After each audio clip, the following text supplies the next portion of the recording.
Welcome to One In Trinity, your complete church and diocese management system. In this video, we'll take a tour of the dashboard. At the top, the financial overview is displayed in cards. These cards show the donations collected for the current year and month, as well as the Church Support Fund, or CSF, collected this year and this month. Each card includes an I button for privacy. Clicking this I button will conceal or reveal the actual values.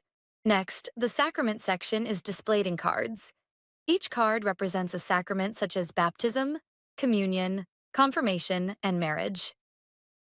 Inside each card, you'll find two values: the number completed this month and the number completed this year. Below that, the population section is organized in cards. The first card shows the count of active families and total active members. The second card shows the total number of catechism students. The third card shows the total youth population, and the fourth card shows the count of senior citizens.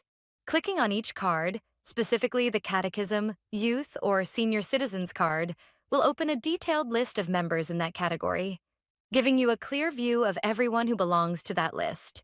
Lastly, the dashboard includes a birthdays and anniversaries section. Here you can see today's list. You also can filter by date to view upcoming occasions. You even have the option to print this list. That concludes our overview of the OIT dashboard, your central hub for financial, sacramental, and parish information.